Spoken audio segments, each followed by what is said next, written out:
Assalamualaikum warahmatullahi wabarakatuh. Alhamdulillahirrabbilalamin.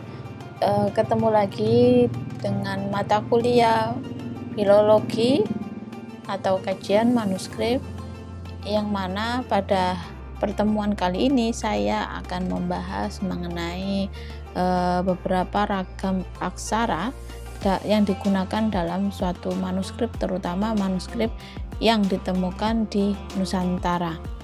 Nah, nanti saya akan sedikit memaparkan mengenai bahwa di Indonesia, di Nusantara, ternyata aksara yang digunakan ketika menuangkan suatu pengetahuan dalam suatu teks tulisan itu menggunakan aksara yang bermacam-macam.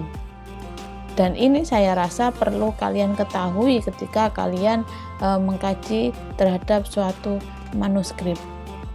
Nah, silahkan disimak penjelasan saya dalam video kali ini, yang kemudian nanti laksanakan tugas bagaimana biasanya, dan juga nanti ada tugas tambahan yang akan saya sampaikan di akhir. Oke, nah berbicara mengenai aksara, saya mengajak kalian untuk berpikir ke arah yang besar dulu, baru kita nanti mengerucut berbagai macam bahasa aksara yang ada di Nusantara. Nah, yang pertama bahwa hal ini tidak terlepas dengan bahasan materi tentang sejarah. Ya, kita harus mengingat bahwa dengan memahami aksara bahasa, maka itu merupakan suatu warisan budaya masa lalu yang belum tentu masih digunakan di masa sekarang. Makanya dengan memahami mengenai berbagai macam aksara, maka secara tidak langsung kalian belajar atau mencoba untuk mempelajari mengenai sejarah, ragam sejarah yang ada di Nusantara, yaitu melalui berbagai macam aksara yang digunakan dalam suatu manuskrip. Sehingga kita di sini berbicara mengenai sejarah, ya. Nah, di bawahnya sejarah, di situ salah satu bagian yang ada dalam sejarah adalah budaya, ya. Kan ada juga sejarah dalam ruang lingkup budaya, lalu sosial, dan berbagai bidang yang lainnya. Nah, akan tapi di sini kita lebih mengerucut bahwa sejarah yang saya maksud adalah mengenai budaya, bahwa masyarakat Nusantara Indonesia secara budaya yang beragam ternyata memunculkan juga berbagai macam aksara yang beragam yang mereka gunakan ketika menuangkan dalam suatu bentuk tulisan.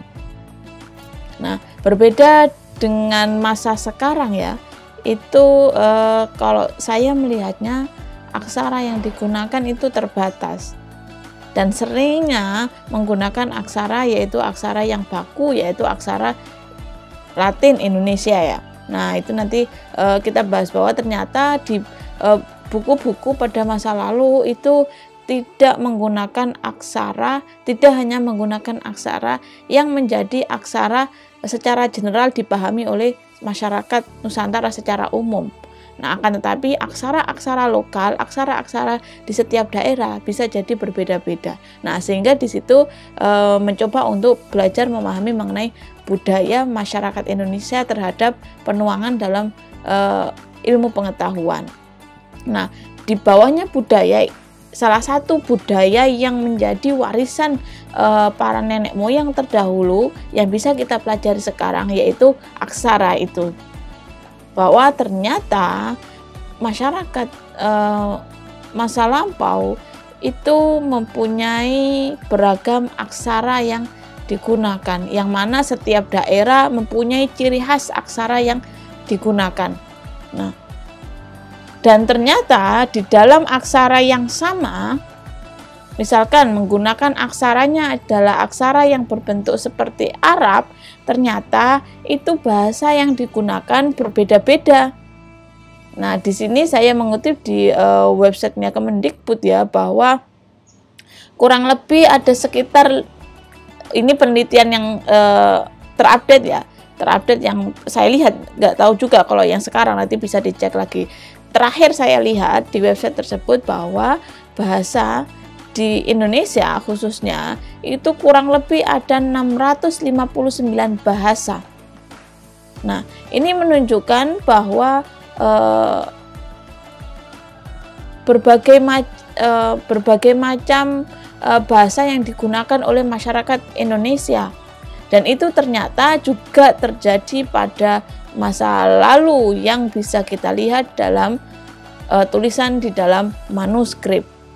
Nah, itu gambaran umum dulu ya. Saya menjelaskan gambaran umum dulu mengenai kenapa aksara, kenapa kok ada berbagai macam. Nah, karena secara bahasa sendiri Indonesia sangat beragam bahasanya, maka sangat besar kemungkinan juga memunculkan aksara yang beragam dengan bahasa yang berbeda.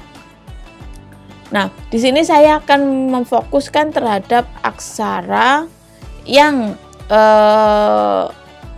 diambil dari berbagai negara yang punya pengaruh terhadap Nusantara. Nah, beberapa peradaban yang masuk ke Nusantara itu ada beberapa peradaban besar pada masa lampau yang ternyata mempunyai efek di Nusantara itu sendiri. Yang pertama adalah peradaban India. Nah, peradaban India yang mana dalam sejarahnya aksara yang digunakan di India itu adalah aksara Pallava atau Nagari. Nah, nanti silahkan ini coba kalian cari di Google, di internet ya. Nanti coba untuk memahami, untuk mengetahui aksara Pallava dan Nagari itu seperti apa. Nah, aksara Pallava Nagari ini tidak banyak muncul dalam tulisan manuskrip, akan tapi banyak muncul dalam tulisan di prasasti, yang mana nanti Pallava ini nanti ujungnya nanti ada teradopsi di Nusantara menjadi aksara Carakan atau aksara Jawa. Nah, itu sebenarnya tidak jauh berbeda modelnya, akan tapi ada perubahan. Tapi bentuk goresannya itu hampir mirip dengan aksara Jawa. Nah, itu yang dimaksud bahwa India mempunyai pengaruh terhadap bentuk aksara di Nusantara, yaitu aksara Pallava dan Nagari. Ya, yang kedua adalah aksara Arab. Nah, aksara Arab inilah yang banyak diadopsi atau banyak digunakan dalam manuskrip-manuskrip teks keislaman atau manuskrip-manuskrip yang membahas tentang keseharian masyarakat Islam di Nusantara, di mana aksara Arab di peradaban Arab itu membawa aksara Arab, ya, yang nanti aksara Arab inilah yang nanti terjadi suatu perubahan ya, ada perubahan dalam setiap wilayah atau daerah di Nusantara. Nanti muncul ada beberapa aksara, ada Pekon, lalu kemudian adalah Wolio dan yang lainnya, nanti akan saya jelaskan setelah ini. Yang ketiga adalah peradaban Eropa.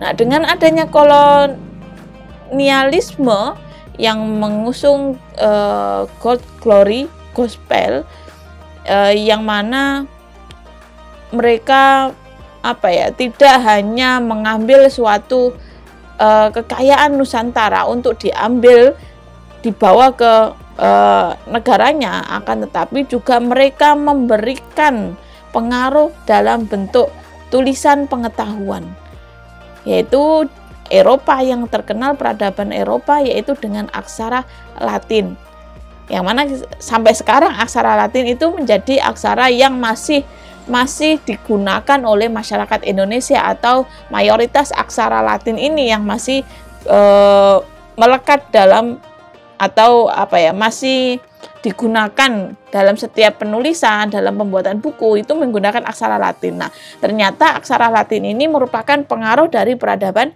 Eropa yang dibawa oleh ketika masa kolonialisme. Ya, dan aksara Latin ini terwujud dalam buku-buku ya pasca setelah datangnya kolonial itu, maka aksara Latin mulai masif tersebar di Nusantara. Nah, itu beberapa peradaban dari negara lain yang punya pengaruh ternyata terhadap macam-macam dari aksara yang ada di Nusantara itu sendiri. Nah, aksara itu ada vernakularisasi. Vernakularisasi ini adalah semacam pengalian ada seperti akulturasi dengan budaya masyarakat tertentu, ada vernakularisasi. Nah, bagaimana kok terjadi vernakularisasi aksara? Kenapa? Apa faktornya? Yang pertama adalah bersamaan dengan Islamisasi. Makanya Nusantara ada vernakularisasi dengan aksara Arab. Karena ketika masa itu, ketika abad 13-14 sudah ada manuskrip yang ditemukan itu menggunakan aksara Arab. Nah, ternyata faktornya itu adanya Islamisasi atau penyebaran Islam di Nusantara. Nah, dan puncak terjadinya vernakularisasi itu ketika para ulama belajar ke Haromain. Nah, masyarakat Nusantara mengenal aksara-aksara Arab dan kemudian dimodifikasi dengan budaya-budaya lokal, itu terpengaruh oleh ketika para pelajar Nusantara belajar ke Makkah, Madinah. Nah, mulai abad 16-17 tersebut mulailah vernakularisasi aksara Arab masif terjadi di Nusantara. Makanya pada abad 16-17-18 banyak aksara-aksara Arab yang ditemukan dalam manuskrip-manuskrip yang ditemukan oleh para peneliti. Nah, faktornya ini. Yang ketiga, awal mula terjadinya vernakularisasi aksara ini ketika masa Kerajaan Samudra Pasai. Yang mana di Kerajaan Samudra Pasai ini melakukan modifikasi aksara Arab menjadi aksara Jawi.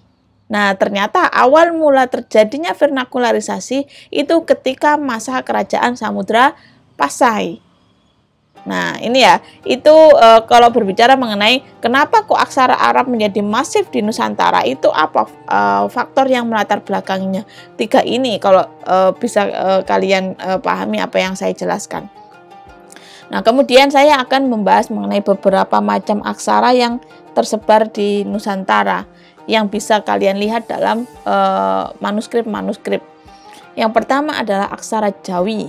Ya, yang tadi saya singgung di slide sebelumnya bahwa di Samudra Pasai merupakan awal mula melakukan modifikasi aksara Arab menjadi aksara Jawi. Nah, aksara Jawi itu merupakan aksara yang tulisannya menggunakan huruf-huruf Arab. Bisa kalian lihat itu contohnya ya, menggunakan huruf-huruf Arab. Akan tetapi bedanya adalah bahasanya. Makanya tadi dibilang ada modifikasi, vernakularisasi, karena aksara tulisannya adalah Arab, tapi bahasa yang digunakan yaitu bisa bahasa Melayu, Aceh, Minangkabau. Nah, naskah-naskah yang ada di daerah yang masih dalam suku Melayu, lalu juga Aceh dan Minangkabau itu banyak yang menggunakan aksara Jawi. Itu contohnya yang bisa kalian lihat. Itu disebut dengan aksara Jawi. Bahasanya bisa Melayu, bisa Aceh, bisa juga Minangkabau. Tapi aksaranya, goresannya itu Arab, tapi disebutnya dengan Jawi karena bahasa yang digunakan adalah bahasa Melayu, Aceh atau Minangkabau. Itu yang pertama. Yang kedua adalah aksara Pekon. Nah, ini aksara yang kalian sudah tidak asing ya. Kalian di pondok pesantren, di sekolahan atau di madrasah-madrasah, kalian sudah mengenal mengenai aksara Pekon ini. Nah, ternyata aksara Pekon itu merupakan aksara yang termodifikasi atau terjadi vernakularisasi aksara dari aksara Arab, yang mana aksara Pekon ini biasanya banyak digunakan oleh naskah-naskah dengan bahasa Sunda, bahasa Jawa seperti di pesantren-pesantren itu, lalu juga bahasa Madura.